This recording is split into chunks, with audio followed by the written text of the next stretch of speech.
माना आधी दौड़ निकल चुकी है। अब या तो ठहर कर अफसोस मना लीजिए या अभी भी मौका है यह जानकर अपनी पूरी ताकत से दौड़ लगाकर दौड़ को जीतिए।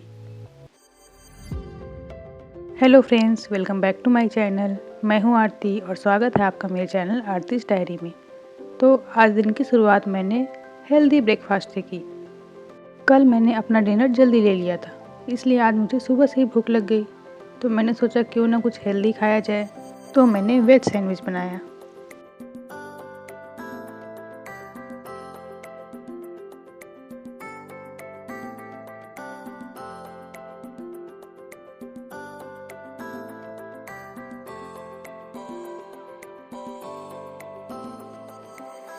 जो लोग चैनल पर नए हैं मैं उनके लिए बता दूं, मेरा नाम आरती है और मैं CGPSC की तैयारी कर रही हूं। बाय प्रोफेशन मैं असिस्टेंट टीचर हूं, लेकिन अभी लीव विदाउट पे पर हूं और अपनी प्रिपरेशन को घर पर रहकर ही कर रही हूं। अपनी प्रिपरेशन को ऑन ट्रैक रखने के लिए मैंने 21 डेज 6 आवर स्टडी का चैलेंज लिया है और अपनी प्रिपरेशन जर्नी मैं यूट्यूब पे शेयर करती हूँ। Hope you guys like that.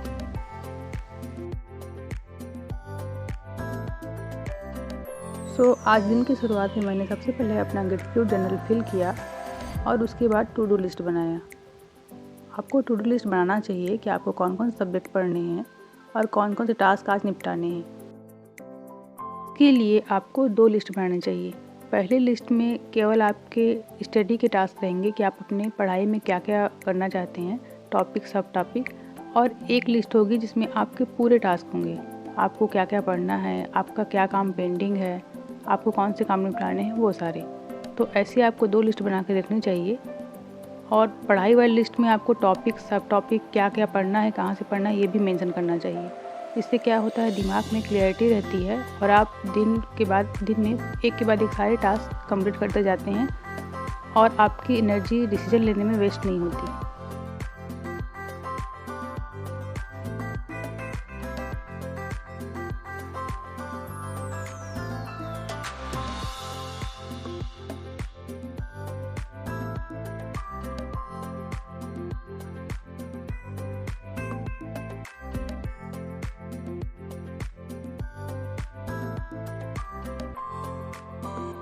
जैसे कि ये मेरा टू डू लिस्ट है कि मुझे आज क्या क्या पढ़ना है।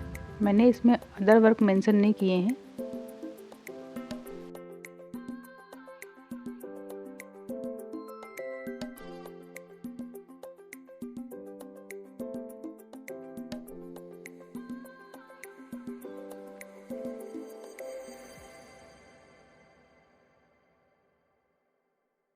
उसके बाद मैं दूसरी लिस्ट बनाऊंगी जिसमें मैं अपने पढ़ाई का ही सब लिखूंगी कि मुझे कौन सा सब्जेक्ट पढ़ना है, कौन से टॉपिक को कहाँ से पढ़ना है, टॉपिक सब मेंशन करूंगी। ऐसा करने से एक फ़ायदा तो ये होता है कि आपका डिसीजन लेने में एनर्जी वेस्ट नहीं होती है ना। दूसरा ये होता है, मान लो जिस टाइम आप नहीं पढ़ रहे होते हैं और हमारे माइंड में एक कोने में कहीं चलते रहता है कि पढ़ना है पढ़ना है पढ़ना है, तो उस टाइम अगर क्लियर नहीं होता है ना कि क्या पढ़ना है, तो आप जल्दी से पढ़ने नहीं बैठ पाते। लेकिन आप अगर सुबह ही लिख देंगे कि आज मुझे ये पढ़ना है और आप जिस टाइम नहीं पढ़ रहे होंगे ना, उस टाइम आपके दिमाग में चलता रहेगा, अरे मुझे तो आज CG हिस्ट्री पढ़ना है, CG हिस्ट्री पढ़ना, और CG हिस्ट्री के टॉपिक्स आपके दिमाग में चलते रहेंगे और आपको एक अर्ज फील होगा कि जाकर मैं उस सब्जेक्ट को पढूं। तो ये ट्रिक इसमें भी काम आती है। आपका जो प्रोक्रास्टिनेशन है वो इससे कम होगा और आप सीधे पढ़ने बैठेंगे, क्योंकि आपके माइंड में चलता रहेगा ना कि मुझे ये पढ़ना है, मुझे ये पढ़ना है।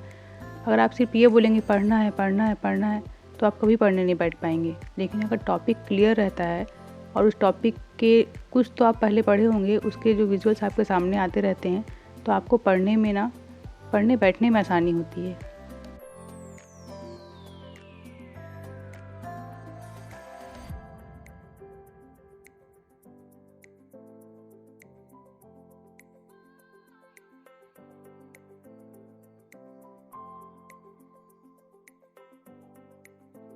तो अभी मैं दैनिक भास्कर ऐप से न्यूज़पेपर रीडिंग कर रही हूँ और जो मेरी काम की खबरें हैं ना, मैं उसे ही पढ़ती हूँ, क्योंकि जैसे मैंने आपको बताया कि मुझे न्यूज़पेपर पढ़ना अच्छा नहीं लगता है।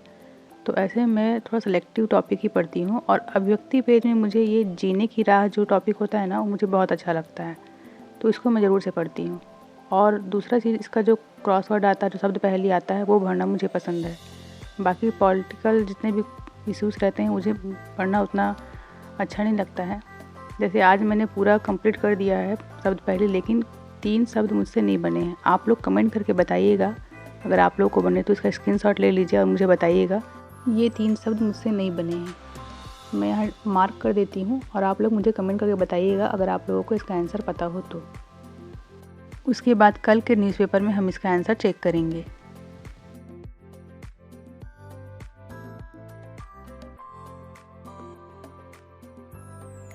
आप लोगों में से बहुत लोग के कमेंट आते हैं कि मैम कितने घंटे पढ़ने हैं, हम कौन सी बुक से पढ़ें, कैसे पढ़ें, कितना पढ़ना होता है, कौन इस जॉब को लगाने में कितने घंटे पढ़ने पड़ेंगे। तो मैं आपको बता दूं, हर इंसान की ना क्षमता अलग अलग होती है। जैसे कि कोई टॉपिक मुझे पढ़ने में अगर आधे घंटे लगते हैं, तो हो सकता है कोई उस टॉपिक को 15 मिनट में ही पढ़ ले, और दूसरा कोई उस टॉपिक को पढ़ने में 1 से 2 घंटे ले ले। तो आप ऐसे डिसाइड नहीं कर सकते कि 6 घंटे पढ़ने से, 5 घंटे पढ़ने से आपका ये एग्ज़ाम निकल जाएगा। मैं बार बार बोलती हूँ, आपको सिर्फ़ और सिर्फ सिलेबस कंप्लीट करना है। जब आपका पूरा सिलेबस कंप्लीट रहेगा ना, तो आपको पूछने की ज़रूरत नहीं पड़ेगी कि मैं 1 घंटे पढ़ूँ कि 2 घंटे पढ़ूँ। आपका अगर सिलेबस कंप्लीट नहीं है तो आप रात रात भर जाग के पढ़िए। अगर आपका सिलेबस कंप्लीट हो चुका है, आप उसको रिवाइज कर चुके हैं, तो आप 2 से 3 घंटे भी उसको रिवीजन को देंगे तो बहुत है। तो सबसे पहले डिसाइड कीजिए आपको कौन से एग्ज़ाम टारगेट करने हैं। उसके बाद उनके कॉमन सब्जेक्ट निकालिए, ठीक है। फिर कॉमन सब्जेक्ट जब निकल जाएंगे ना, उसको पेन डाउन कर लीजिए और उसके बाद फिर बुक्स देखिए आपको कौन सी बुक सूटेबल है उसके लिए। कोई दूसरा क्या बताता है वो मैटर नहीं करता, आप किससे पढ़कर उस सिलेबस को कंप्लीट कर सकते हैं। कुछ लोग थ्योरी पढ़ेंगे, कुछ लोग ऑब्जेक्टिव पढ़ेंगे, तो आप जिससे कंफर्टेबल हों उस बुक को डिसाइड करिए, ठीक है। उसके बाद उस सिलेबस को पढ़िए, उस सिलेबस को कंप्लीट करिए, चाहे उसमें कितना भी टाइम लगे। जैसे मुझे अभी पढ़ते हुए 2-3 साल हो गए हैं, तो मैं अगर जो बुक बताऊंगी ज़रूरी नहीं है वो जो न्यू स्टार्ट कर रहे हैं उनके लिए सही हो, क्योंकि मैं तो बेसिक चीज़ें, मेरा बेस है वो तो कंप्लीट है। मुझे सिर्फ एक्स्ट्रा पढ़ना होता है हर एग्ज़ाम के लिए, हर साल क्या नया अपडेट हुआ है वो। और आप लोगों को पहले अपना बेस मजबूत करना है। शुरुआत में मुझे ही भटकाव बहुत था, मैंने बहुत सी बुक चेंज की। मैं सिलेबस देखती थी और कौन सी बुक में पूरा सिलेबस दिया हुआ है उसको देखती थी, और हाँ यही इसी बुक से पढ़ना है मुझे। मैं सोचती थी नोट्स क्यों बनाते हैं, नोट्स बनाना तो फालतू ही है क्योंकि बुक में तो सारी चीज़ें दी हुई हैं। लेकिन नहीं, जब आप पढ़ते पढ़ते 2-3 बार एक ही बुक से पढ़ेंगे ना, तो आपको आइडिया हो जाएगा कि लोग नोट्स क्यों बनाते हैं। असल में आपके जो शॉर्ट नोट्स होते हैं ना, वो आपकी बुक की पिक्टोग्राफिक मेमोरी होते हैं। मतलब जब आप उस नोट्स को पढ़ते हैं ना, तो आप उस नोट्स को नहीं पढ़ते, आपको बुक का वो पेज याद आता है जिस बुक से आपने नोट्स बनाए हैं। ऐसा तभी होगा जब आप बुक को रीड करेंगे और उसके बाद नोट्स बनाएंगे तब। अगर सिर्फ बुक्स को देख के और नोट्स बना लेंगे ना, तो आपका नोट्स भी एक तरीके का आपका पर्सनल बुक हो जाएगा, वो नोट्स नहीं कहलाएगा। इसलिए नोट्स बनाने के लिए सबसे पहले बुक को ना नॉर्मल पढ़िए, फिर दूसरी बार जब रीड कर रहे हैं तो हाईलाइट करिए, और जब तीसरी बार आप रीड करेंगे ना, तो आपका पेन ऑटोमेटिक उठ जाएगा कि मैं इसको नोट कर लेता हूँ, मतलब शॉर्ट्स फॉर्म में इसको कहीं पर नोट कर लेता हूँ। तो ये है नोट्स बनाने का सही तरीका। अगर आपको इसके लिए अलग से वीडियो चाहिए कि नोट्स कैसे बनाए जाते हैं, तो मुझे कमेंट बॉक्स में कमेंट करके बताइएगा। मैं कोशिश करूँगी कि इसके लिए एक अलग से वीडियो बना सकूँ। और क्या है ना, अभी एग्ज़ाम सामने हैं तो मैं जल्दी जल्दी वीडियो अपलोड नहीं कर पाती हूँ, इसलिए थोड़ा पेशेंस बना कर रखिए। लेट ही सही, लेकिन मैंने जितने वीडियोस का आप लोगों से प्रॉमिस किया है, सारी वीडियोस मैं अपने चैनल पे अपलोड करूँगी। आज मैंने अपनी फॉरेस्ट्री के पूरे नोट्स रिवाइज कर लिए हैं। कल से मैं इंटरव्यू का प्रिपरेशन के लिए कुछ दूसरा सब्जेक्ट उठाऊँगी। फॉरेस्ट्री बहुत दिन से हो गया पढ़ते पढ़ते, अब कुछ अलग पढ़ेंगे। उसके बाद मैं मैथमेटिक्स पढ़ रही हूँ, इसमें मैं सगीर अहमद की बुक से अनुपात समानुपात के क्वेश्चन सॉल्व करूँगी।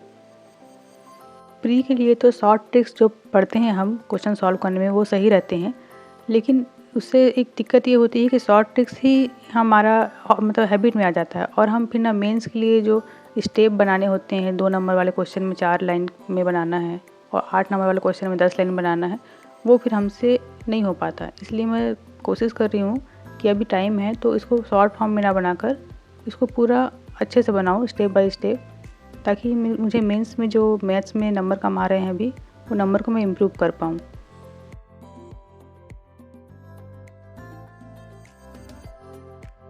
मैथ्स के साथ मेरी दिक्कत ये है कि मैं ना क्वेश्चंस को पढ़ने लग जाती हूँ। मतलब जैसे कि सामने क्वेश्चन दिया हुआ है और उसका अगर उसमें सॉल्यूशन भी दिया हुआ है तो मैं उसको पढ़ लूँगी, अच्छा ऐसे ऐसे ऐसे है, हाँ ये बन जाएगा मुझसे। लेकिन नहीं, ये गलत तरीका है। उसको ना सामने दिख भी रहा हो कि आंसर कैसे आया है, फिर भी उसको अपनी कॉपी में दोबारा सॉल्व करके देखना चाहिए। क्योंकि अगर हम उसको ऐसे थ्योरी की तरह पढ़ लेते हैं ना, तो हमारा कैलकुलेशन का जो हैबिट है वो रहता नहीं है और एग्ज़ाम हॉल में फिर उसका हमको खामियाजा भुगतना पड़ता है।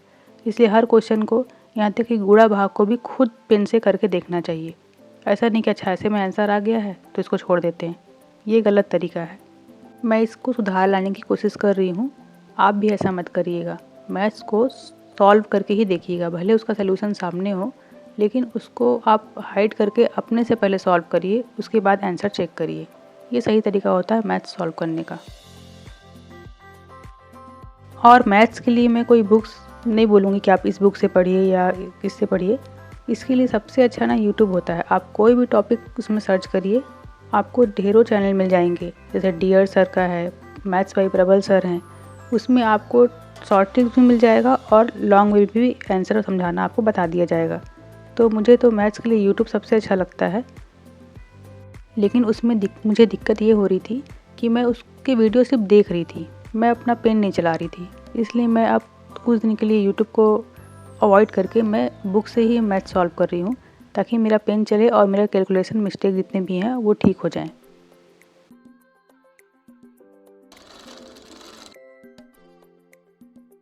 आज के 4th और लास्ट सेशन में मैं पैसिव स्टडी करूँगी और ऑब्जेक्टिव देखूँगी यूट्यूब पर। क्या है, इतना पढ़ते पढ़ते थोड़ा दिमाग बोझिल लगने लगता है, तो थोड़ा सा हम ऐसे क्रिएटिव हो सकते हैं।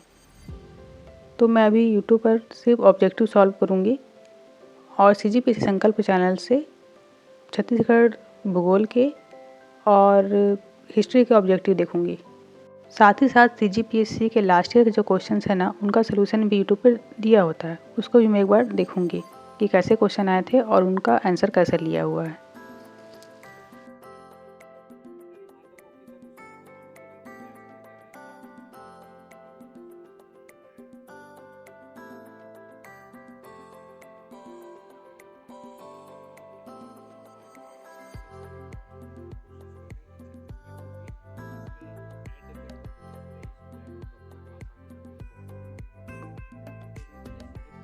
तो दोस्तों, देखते देखते आज भी मैंने 6 घंटे की अपनी पढ़ाई कंप्लीट कर ली। आप लोग भी ऐसी चैलेंज लीजिए और उस चैलेंज को पूरा कीजिए।